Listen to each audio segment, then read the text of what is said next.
সবাই তো চিংড়ি ভুনা, মালাইকারি এই টাইপের রেসিপিগুলোই বেশি করে। আমি আজকে একটু ডিফারেন্টভাবে করার চেষ্টা করব, তবে খেতে কিন্তু অনেক মজা আর একদম সহজ একটা রেসিপি। আসসালামু আলাইকুম, সবাই কেমন আছেন? চিংড়িরও অনেক নাম, বাগদা, গলদা, কত কিছু। তবে এই চিংড়িটা বড়, আমি এটা আসলে কী চিংড়ি সেটা বলতে পারছি না। আজকে যে রেসিপিটা দেখাবো একদম সহজ একটা রেসিপি।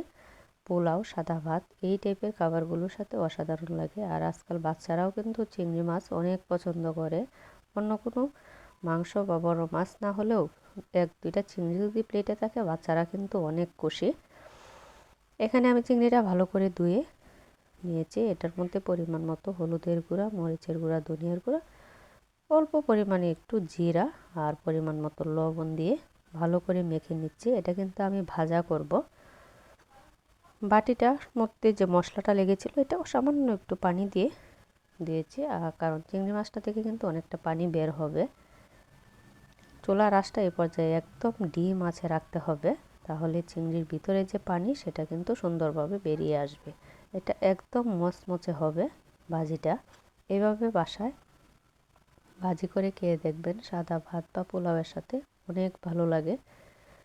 পানিটা একদম শুকিয়ে গিয়েছে। এখন দিয়ে দিব বেশি করে একটু পেঁয়াজটাও কিন্তু চিকন করে কাটিনি, একটু মোটা মোটা করে কেটেছি, কারণ আগে দিলে পেঁয়াজটা নরম বা পুড়ে যাবে, সেজন্য একদম লাস্টের দিকে দিচ্ছি। এখন পেঁয়াজটা 4-5 মিনিটের মতো একটু চিংড়ি মাছের সাথে ভেজে নিব। এই রেসিপিটা যে কোনো মেহমানের সামনেই দেন না কেন অনেক পছন্দ করবে, খেতে অনেক মজা।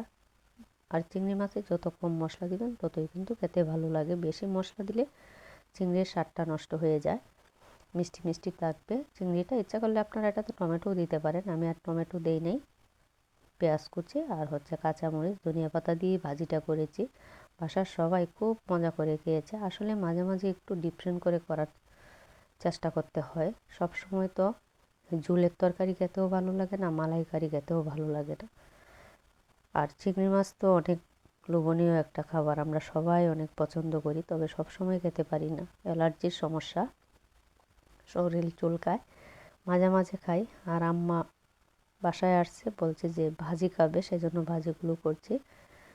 দেখুন কি সুন্দর হয়েছে, একদম খেতে কিন্তু সেরকম হয়েছিল। আর এক পাশে নতুন ছোট ছোট মূলা শাক দিয়ে একটা শুটকি রান্না করছি, সাথে বেগুন, আলু সব কিছুই দিয়ে রান্নাটা করে নিচ্ছি। খুবই মজা হয়েছিল এই তরকারিটাও।